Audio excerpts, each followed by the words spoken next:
Assalamualaikum warahmatullahi wabarakatuh.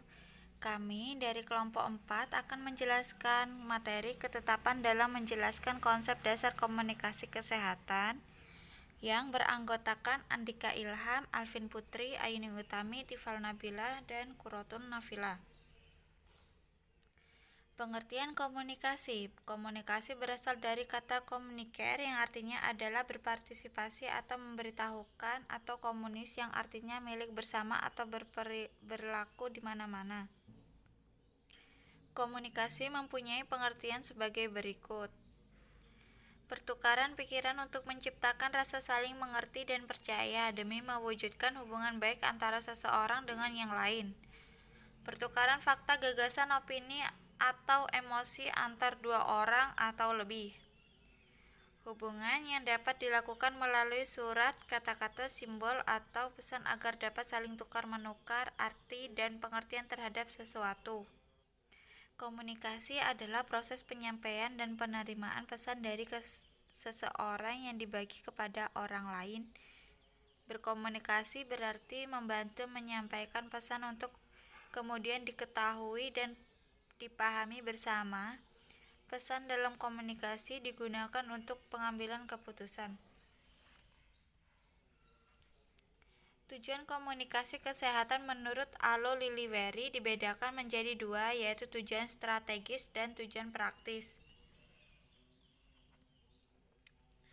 Tujuan strategis merupakan fungsi dari program yang dirancang dalam bentuk paket acara atau paket modul. Fungsinya adalah relay information, sumber yang diperoleh kemudian diteruskan ke pihak lain secara berantai. Enable informed decision making, informasi yang diperoleh memungkinkan untuk pengambilan keputusan. Promote healthy behavior, informasi dapat digunakan untuk mempromosikan perilaku kesehatan. Promote peer information exchange, mempromosikan pertukaran informasi antar sesama. Promote self-care, mempromosikan kepedulian untuk diri sendiri. Manage demand for healthy service, mengatur permintaan akan layanan kesehatan.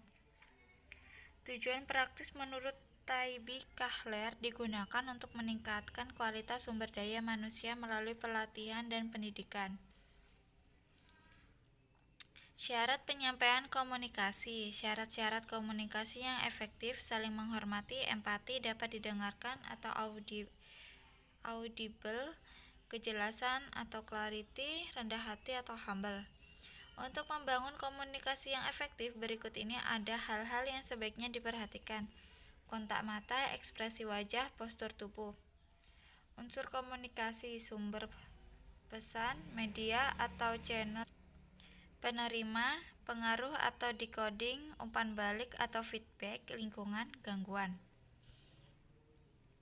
Fungsi komunikasi, pengawasan lingkungan. Pengawasan lingkungan menunjukkan adanya kegiatan pengumpulkan dan distribusi informasi mengenai kejadian yang berlangsung di lingkungan. Tindakan kolerasi. Tindakan kolerasi meliputi kegiatan interpretasi informasi mengenai lingkungan untuk berperilaku sebagai respon terhadap suatu peristiwa. Transmisi warisan sosial. Transmisi warisan sosial berfokus kepada komunikasi tentang pengetahuan nilai norma sosial dari satu generasi ke generasi lain. Hiburan. Hiburan berdasarkan aktivitas pokok kegiatan adalah tindakan komunikatif yang mempunyai tujuan untuk menghibur. Faktor yang berperan dalam komunikasi. Faktor persamaan seperti usia, jenis kelamin, disabilitas, etnisitas, dan agama. Faktor sosial, yaitu apakah antara pasien dan tenaga kesehatan terjalin hubungan yang baik atau tidak. Kemampuan dalam berkomunikasi, termasuk kapasitas intelektual, bahasa, rasa empati, kemampuan dalam menangani emosi. Berbagai pengalaman baik atau buruk dalam pemberian atau penerimaan pelayanan kesehatan.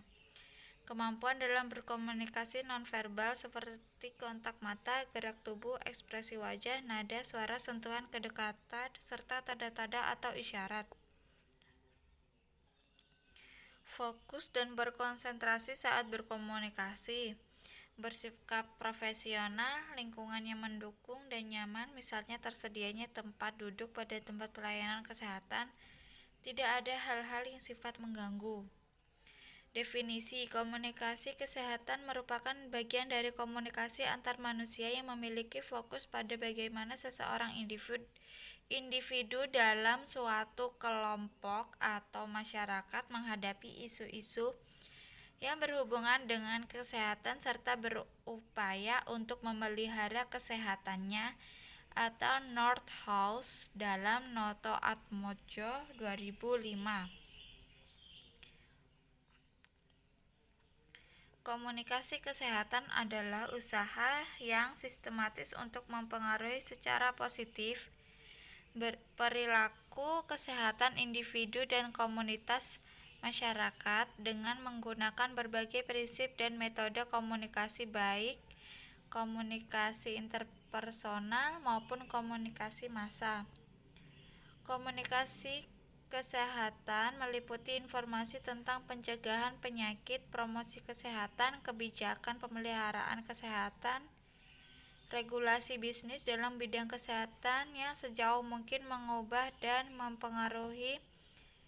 memperbaharui kualitas individu suatu komunitas masyarakat dengan mempertimbangkan aspek ilmu pengetahuan dan etika. Tujuan pokok dari komunikasi kesehatan adalah perubahan perilaku kesehatan dalam rangka meningkatkan derajat kesehatan.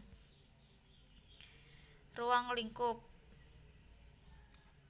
Ruang lingkup adalah penjelasan tentang batasan sebuah subjek yang terdapat di sebuah masalah. Ruang lingkup atau batasan penelitian ini sangat penting sebab bisa berpengaruh terhadap keabsahan dari sebuah penelitian. Sedangkan pada arti yang khusus, ruang lingkup merupakan sebuah metode untuk pembatasan ilmu yang dikaji. Manfaat ruang lingkup. Pembahasan lebih terfokus ini bisa bermanfaat agar pembahasan tidak terpecah kepada hal yang berhubungan dengan subjek yang dibahas. Meringankan pembahasan ini lebih efisien dan efektif sehingga definisi dan pengertian dari suatu bahasan bisa lebih tepat. Masalah lebih cepat diselesaikan. Ini karena dengan ruang lingkup setiap persoalan yang ada dalam pembahasan bisa lekas ditemukan solusinya. Ini juga berkaitan dengan poin nomor 1 karena dengan ruang lingkup masalah bisa lebih sedikit dan metodenya bisa mudah ditemukan. Sekian, terima kasih. Wassalamualaikum warahmatullahi wabarakatuh.